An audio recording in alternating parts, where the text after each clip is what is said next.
Hi, Team Flyer. How are you today, my beautifuls?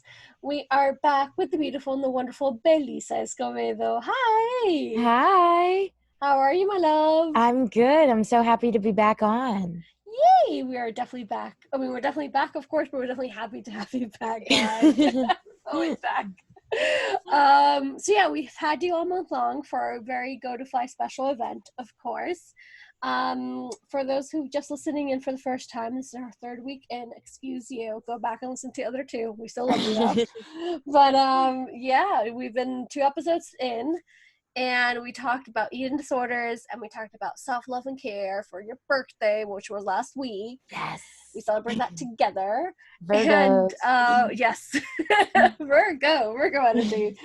I had you and Brianna because she was on our podcast with the special event in August, but her birthday's Yes. August 25th. So she's also a Ooh, Virgo. So it's early like, Virgo. Yes. exactly. Yeah, and then next week we're diving about social causes and issues, which I know and I love that you feel so strongly about, you know?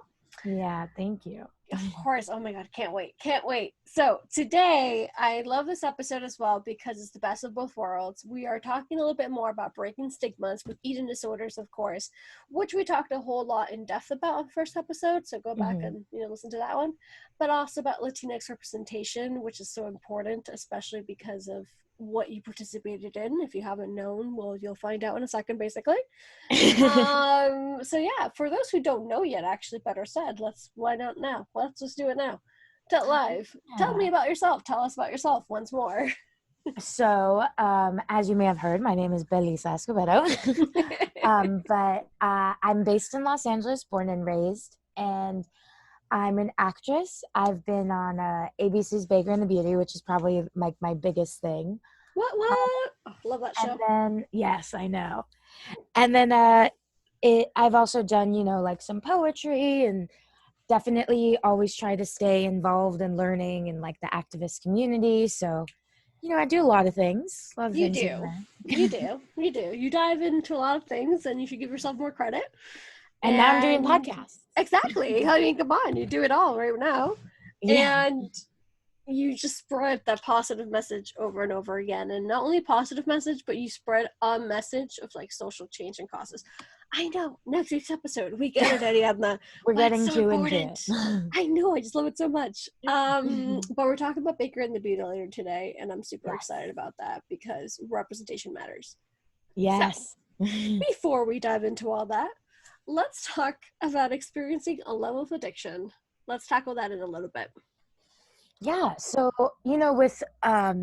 with eating disorders, well, with food specifically, there's the ability to create that addiction. Um, and yes, I did totally Google some stuff before coming back.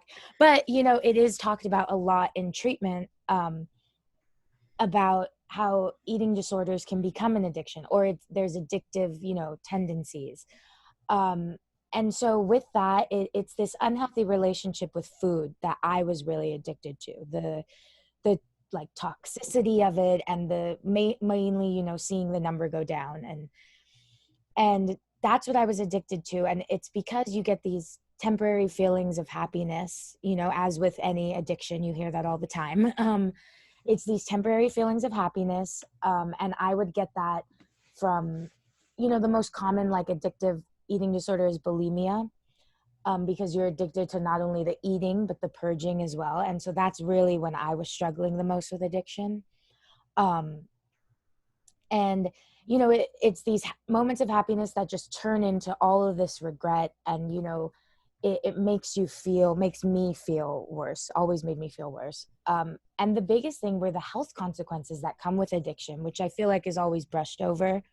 um, you really damage your body. And even with all of that, even with all the consequences that come with it, it was still so difficult for me to let go of and for me to do without, because I was so used to, um, like, this reward and also punishment kind of relationship.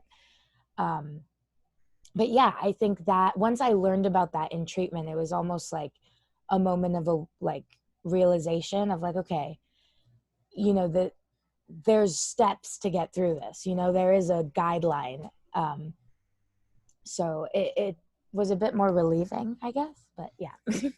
Well, that's a nice word. I like, that's like the aftermath of like relief. And I feel like the reason we stepped back into this conversation, even though you have a full episode on it, episode Yes. 1, of course, we wanted to step back a little bit again because we realized we should and we want to give more resources and ways to help, because it's so common.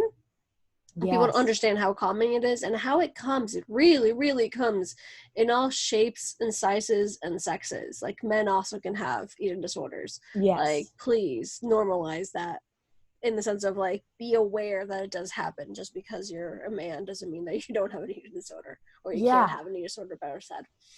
So we brought it back a little bit to make sure that, you know, we talk about it more. I feel like talking about it is definitely important in every way, shape, and form.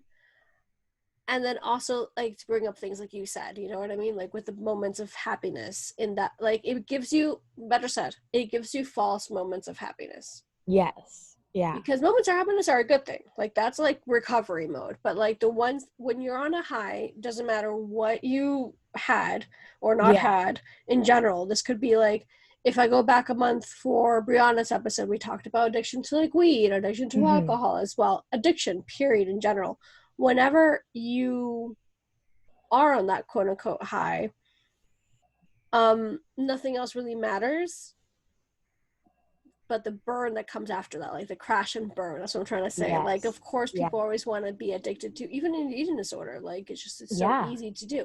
Smoking, straight smoking, no weed or alcohol, just, you know, because it's just like the way it feels. So that unhealthy relationship turning into something like what you were saying, taking those adequate steps, asking for help. Yeah. Please ask for help. Yeah, and you know, because with eating disorders and with any addiction, really, it's never just that. It's never just, you know, the addiction to food or the addiction to alcohol. There's always something else going on. So help is needed, you know, and there's nothing wrong with that, of course. But it is a process. Like, it's not just one thing that you have to tackle, and it is a lot to take on alone, and no one should have to go through it alone, because that's why we have these, you know, mental health facilities, like all these resources.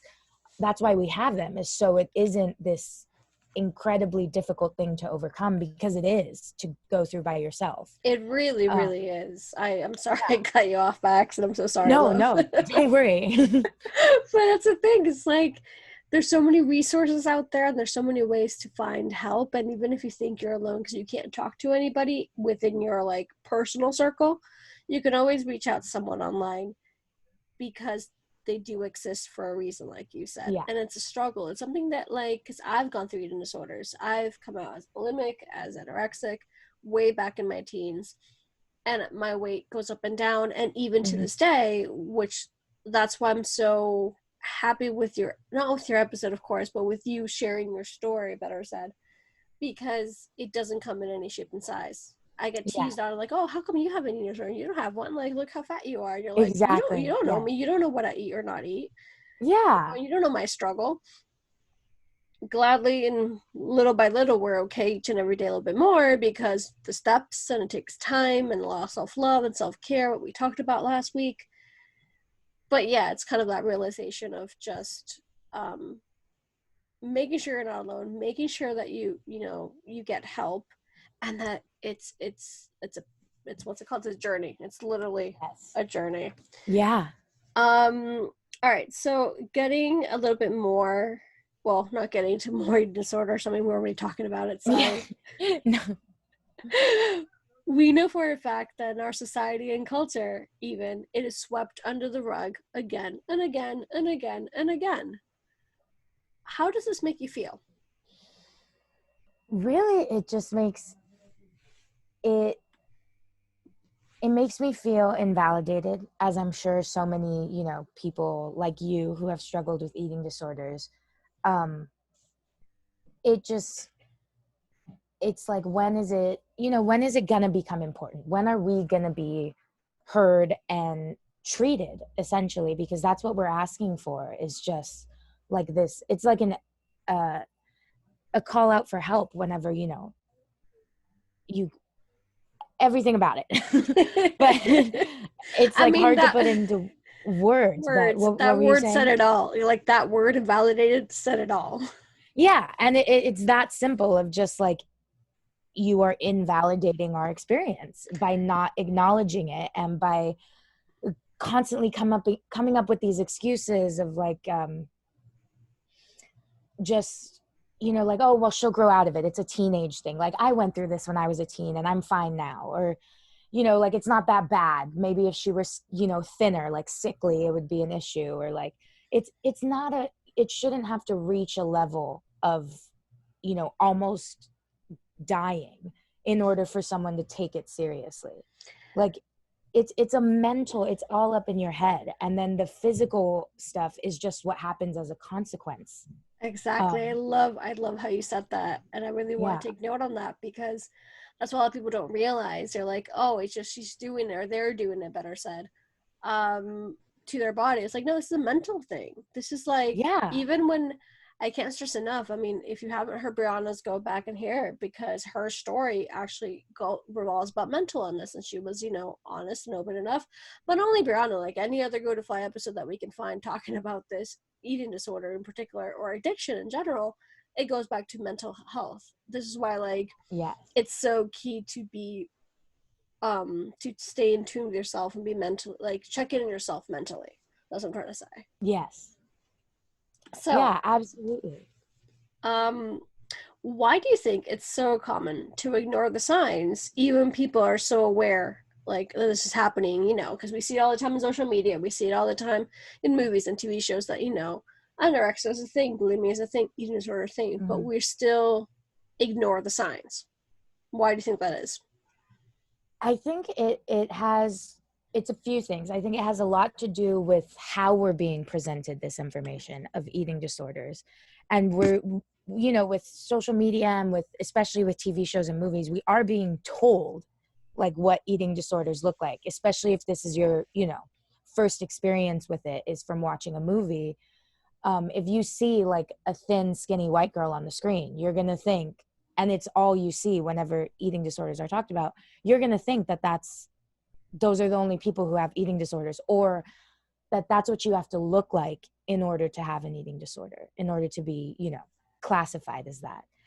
And for me, what I've seen that it all comes down to is just this body, what's the word? Well, like Shaming. body shaming culture, yeah, and the stigma around body image in general, these stereotypes, that we make ourselves fit into, or that we're expected to, that all adds to us as a society not being able to, or kind of having, because it feels like there's this wall of, we know it's happening, we know eating disorders are there, we know that it's, one of the number one mental disorders that kill, like there's the highest death rate is from eating disorders. We know that, and yet we're still here, our numbers are going up.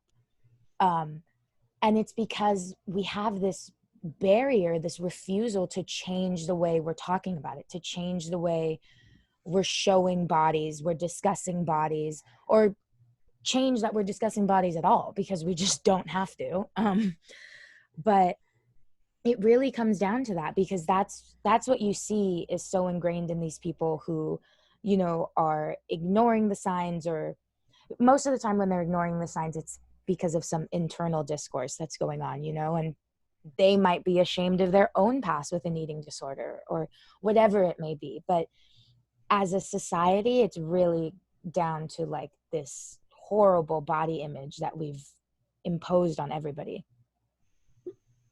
I completely agree. I like the way that you said Yeah. that as well, and you express yourself, that it's a lot of what we see. And we see the Mm-hmm. typical, what you said, the white girl, thin white girl, like unceded bones and whatnot. So it doesn't only look like that. It looks in many ways, shapes, and forms. And I cannot stress this enough. Yeah. It's something so important to get that message across. Now, talking about breaking stigmas, which is a little bit of this episode, of course, in this particular case with eating disorder, how do you think we're able to do that? How do you think we are able to stop sweeping it under the rug and actually, treat it as an important issue that it is? I think the biggest and the most important, like the most impactful thing we can do is continuing to talk about it. To talk about it in our everyday, conversations with family members, especially. If you can and if you're comfortable, don't like make yourself do anything that's triggering. But I think it's about talking about it. It's about um, breaking these stigmas, which is hard because they're these big, years in the making stigmas, but I think we can do it. And I think the biggest thing is talking about it, yes, doing your research, um, and yeah, just acknowledging it, I think it all matters how we ourselves discuss it. And if we put the importance there, it's gonna show. Yes, definitely. If we put the importance there, it's going to show. I love your quotes so much. My Thank goodness you. gracious. Yes. So my question with this right now, what's your message? What do you want to say to those who are going through the same thing right now, basically? That there's no reason to feel shame. I know a lot of what I felt during this time, and even still, is a lot of shame, a lot of guilt, um, and to be selfish and taking care of yourself in going out and getting the help you need.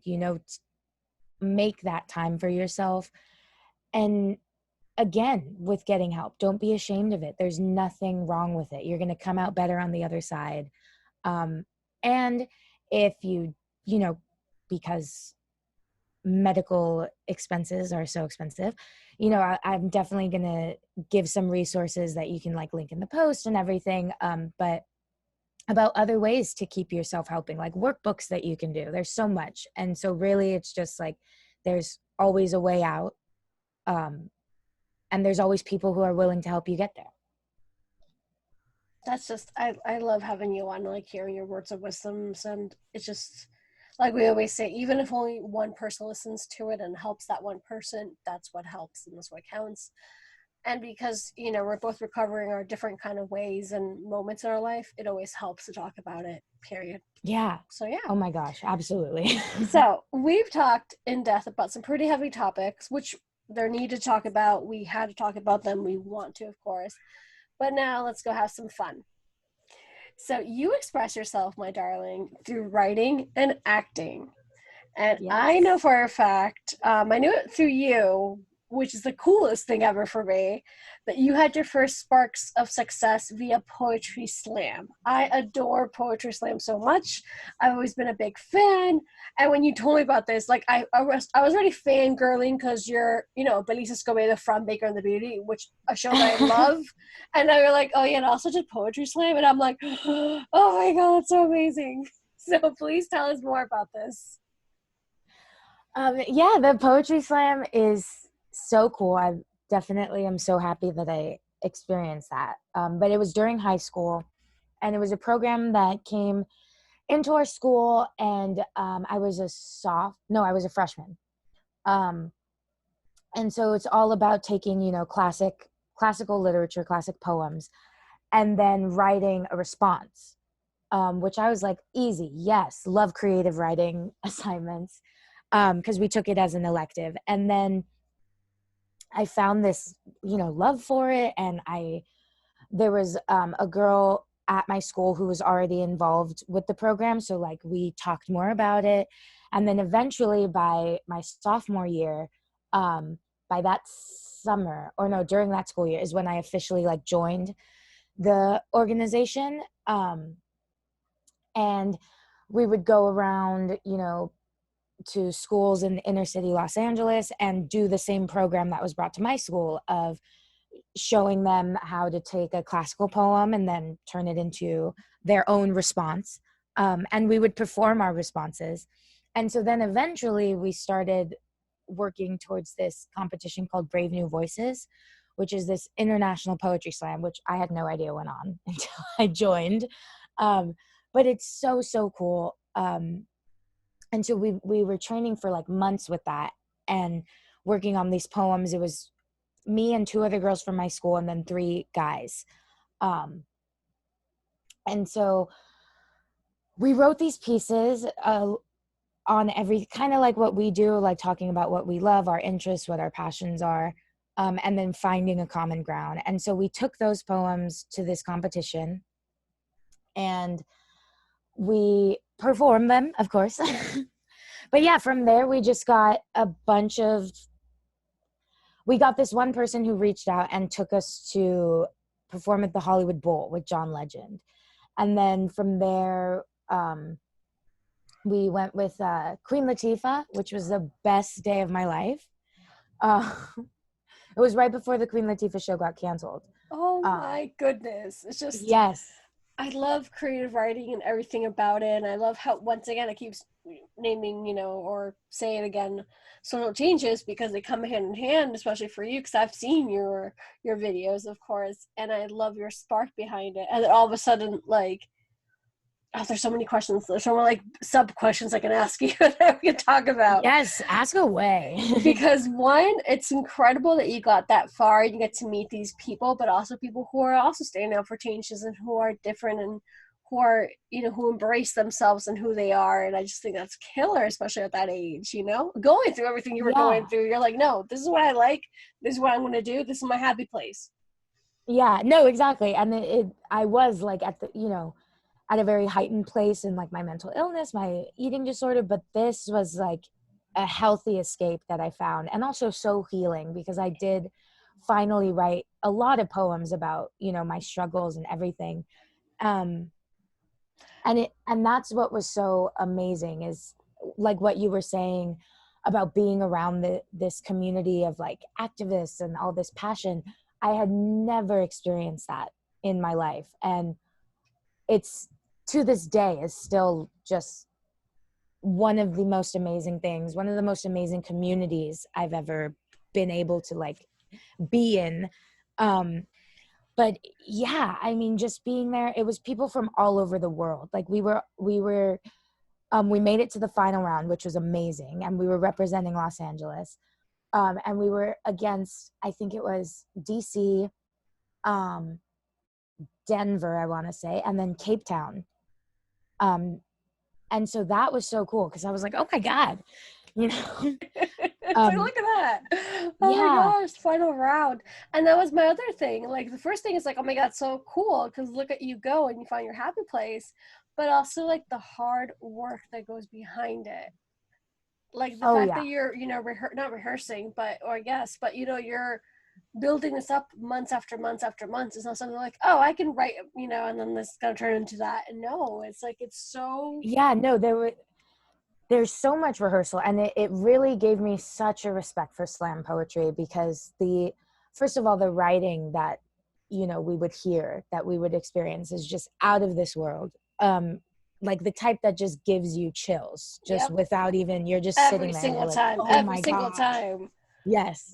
It's so, and the power that, comes from them and rushes through you, it's an indescribable feeling. But there's so much. I would love to see them live. I swear. Like, I watch so many videos in general, and like sometimes I do it just for fun. It's one of those things that for me is very empowering, and it mixes both worlds. Like poetry and slamming, and just like expressing yourself in a very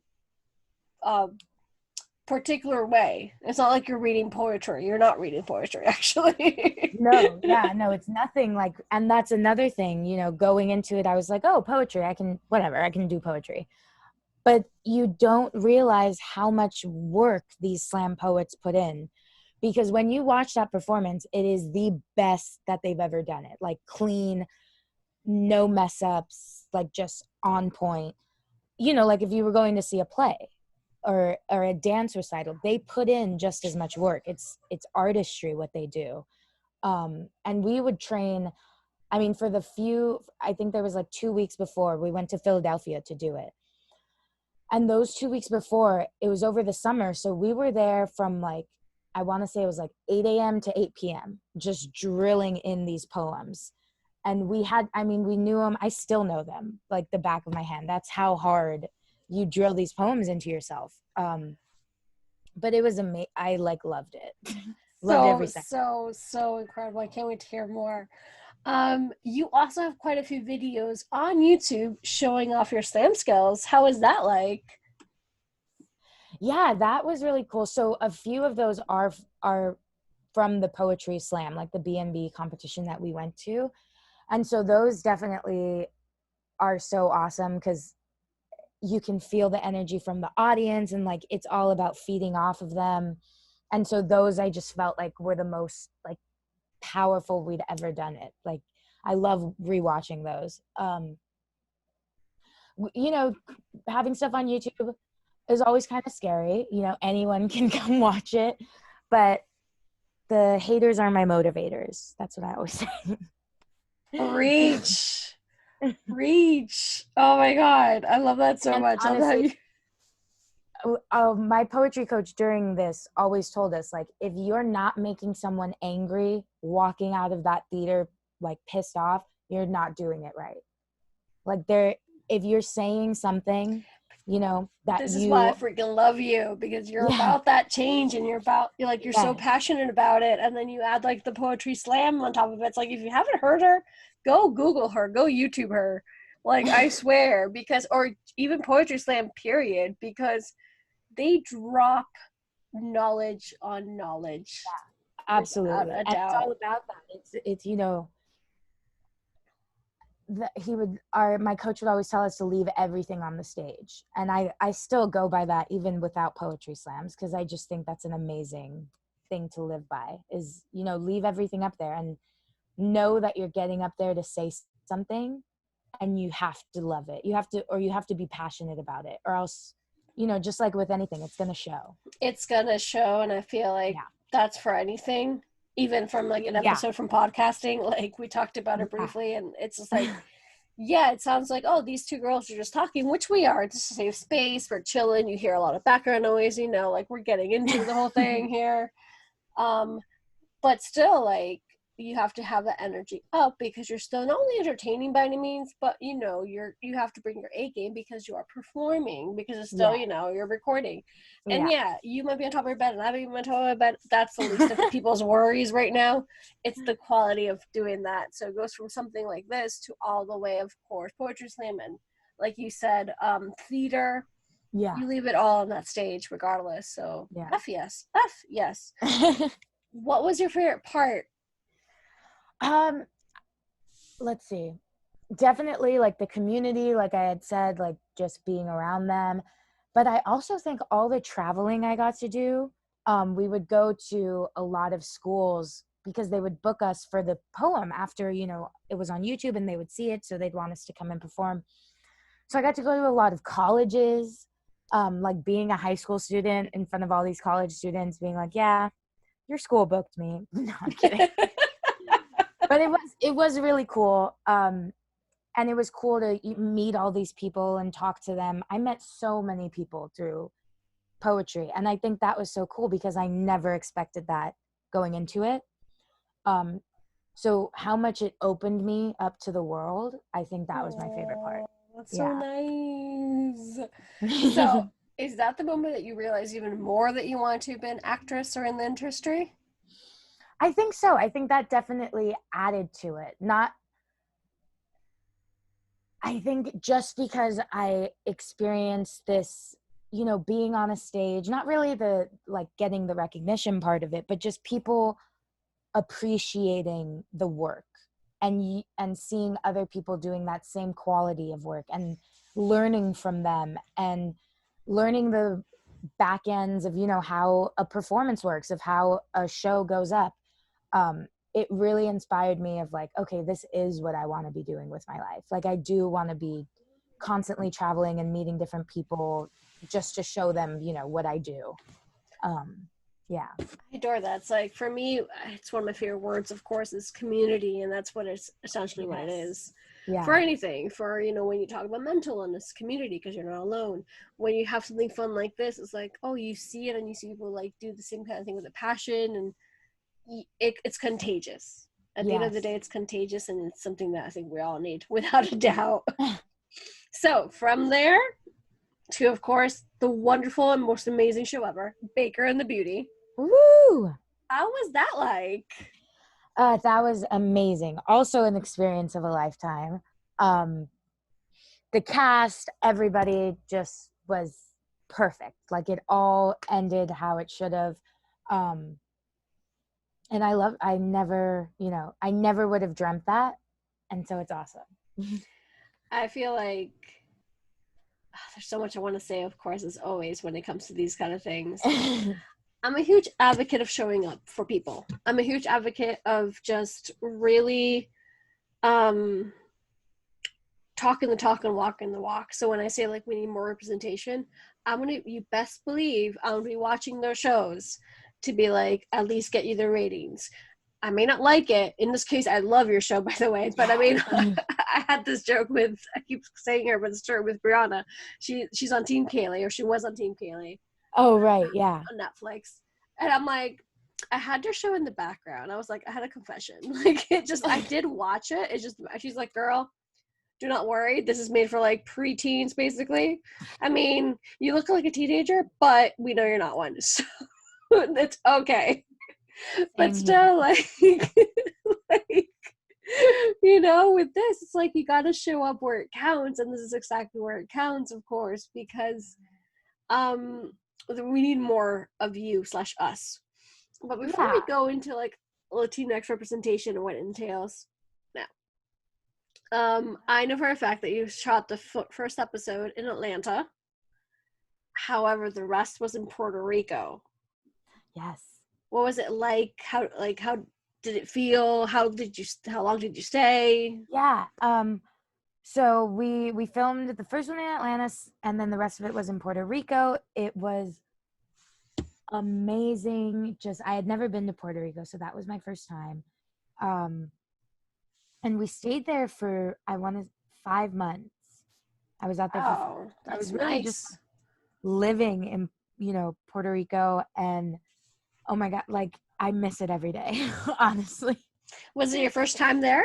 Yeah, it was my first time there, and the culture and community there, I know I feel like I say this all the time, but like it really is like nothing else. Like they're so welcoming, they're so loving, they're so proud of, Puerto Rico, and just they have so much pride in themselves and in what they present to people. It's just nothing like the US. It's very different. And you fall in love with everybody there. I mean, our crew there was all, locals, all Puerto Ricans. All the background actors were also Puerto Rican. So it was I just want to go watch the show again and be like, oh, it's so pretty. Look at all those extras. Look at those Latinx representation extras. Yes. And just knowing that we were working on a show completely by Latinx, like, staged, costumed, makeup, everything. And that was, even, thinking about it now, amazing. And on the set, we would always say, like, this is legendary, no matter what happens to the show. Like, the fact that this is an all Latino, is something we might not ever, I mean, hopefully, but we might not ever get to experience again. And for the people in the cast who had been in the industry way longer than I have, they were like, we've never experienced this. Yeah, I definitely got to give you a shout out to the cast as well. Of course, our beautiful and wonderful Natalie Kelly. All of you are beautiful, though, but Natalie Kelly, I was so, I mean, blah, blah, blah. See, this is how starstruck I get. Because the first time I talked to you, I had the same feeling. I'm like, but you're Natalie from, Bigger the Beauty. And here we are talking about, like, our cats and about, like, mental illness stuff and this, like, if nothing.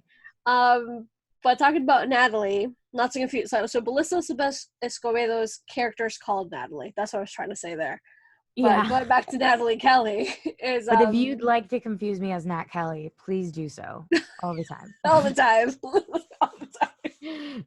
I would tell people that on set too. Like you can think I'm Nat Kelly. That's fine.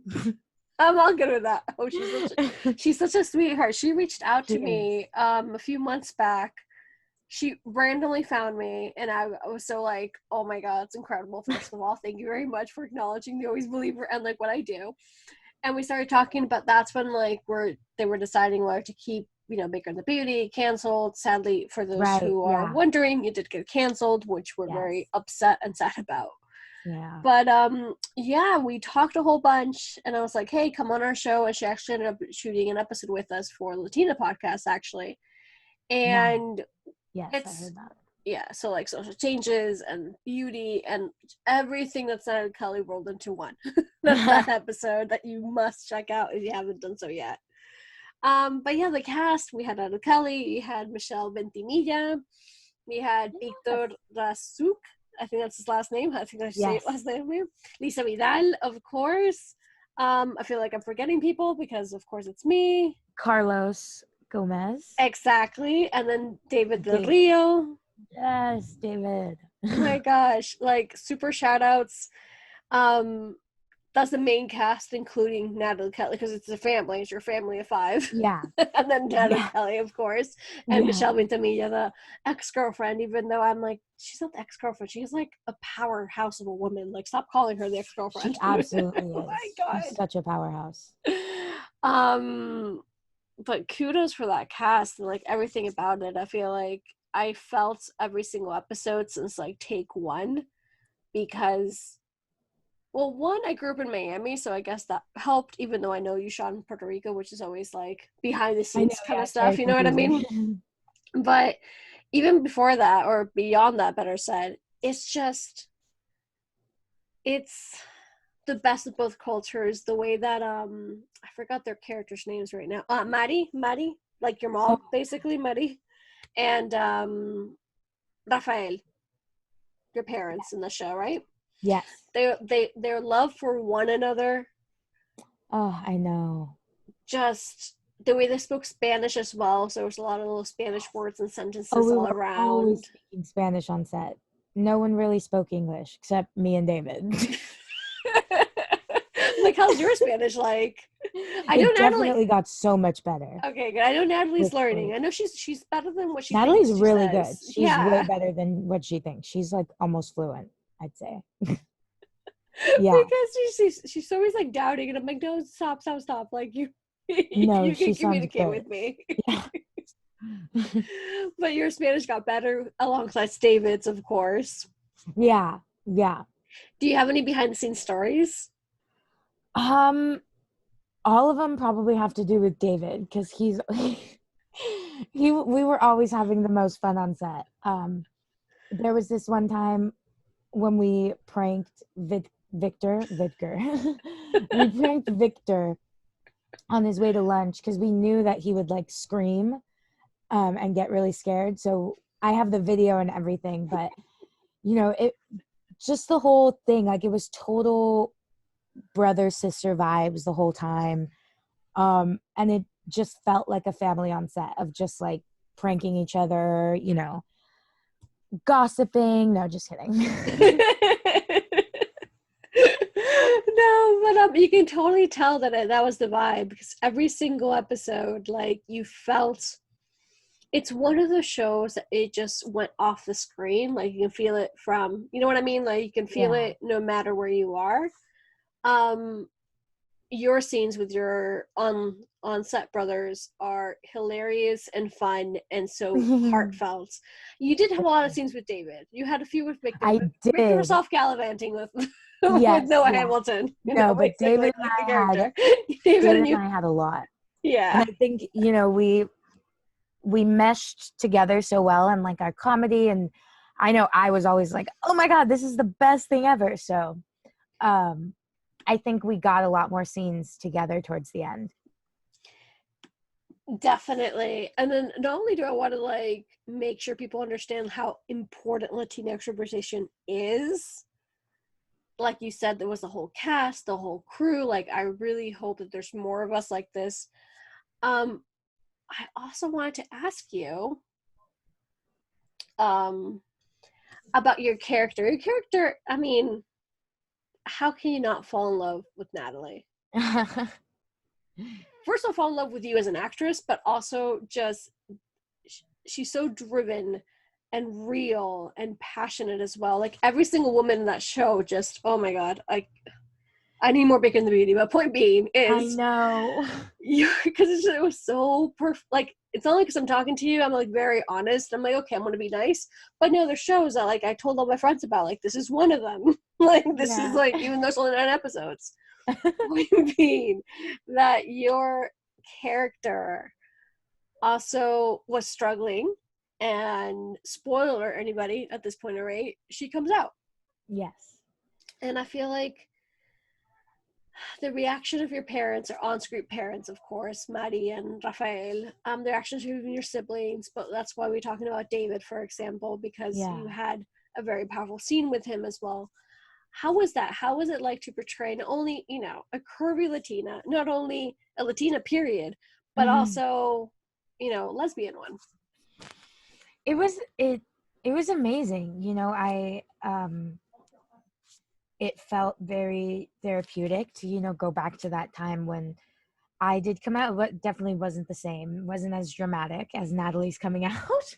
Um, but That scene, I swear. yeah, But of course, the TV show. But oh my goodness. Okay, sorry. Continue. Just but go it, watch it the show, was, people.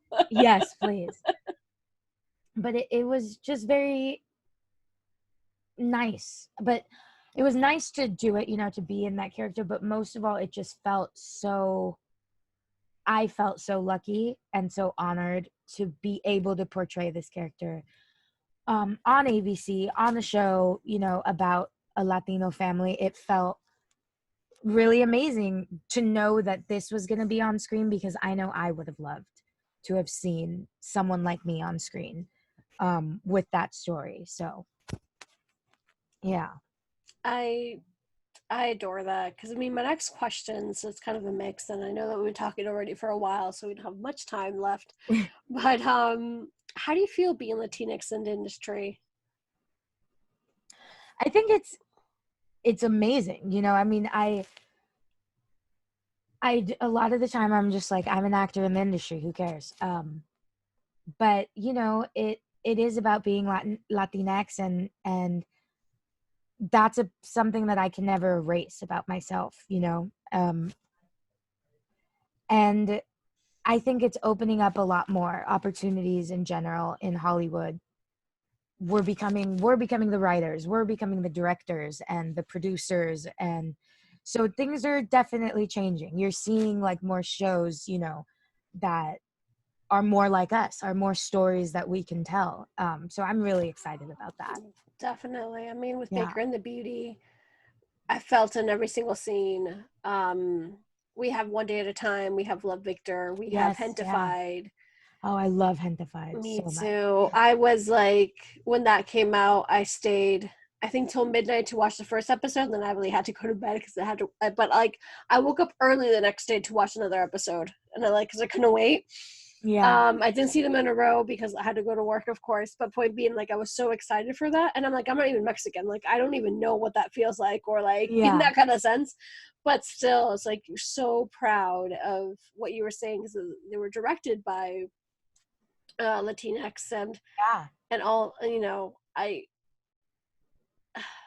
this is why we do what we do, and this is why we always come out and represent and show up. And I feel like you need to show up. This is why I remember talking to Natalie about it. Natalie in this particular case, not Natalie's, not your character, of Yes. course. But we were talking about how much representation matters, and like we need to show up. I think the message every single time is clearer and clearer to show up, Yes. regardless of if you Yeah. like it, if you don't like it. There's the new show. You gotta. Oh my goodness gracious. Oh, I forgot the name right now. Give me. My gosh. United We Fall with Lisa Vidal's sister, Christina Yes. Vidal, of Yeah. course. And Things it's like also that. Lisa Vidal's daughter. Exactly, which is Yeah, she's in amazing that as one. well. So definitely shows like that definitely show up without a doubt. Wrapping up, goodness gracious. So once again, you have like so much positivity and so much light and so much to give of words of empowerment. I'm so super happy to have you on the show. Just all about positive vibes and truthful vibes, of course. I'm super Yes. thankful. I'm getting like I can't wait to continue talking to you more on air because we still have one more episode to go, of course. But definitely just, you know, talking about this and just making that change happen and just being and showing up for one another. For last, where can we find you, darling? You can find me on Instagram, Belissa E. Nice, quick, and simple. And do not worry, we'll be tagging her down below as always. We always tag everybody and all these shows as well and all these shout outs. Thank you. Thank you very much for being here once more. Absolutely. Thank you for having me as always. There you go. And next week it's all about social changes. If you didn't get the memo, you're getting the memo now again. Yes, I'm excited for that one. Exactly. Have a beautiful day, everyone. And leave comments and loves and shares and show up for one another. So come on, you know what to do. Bye, Team Flyer. Bye.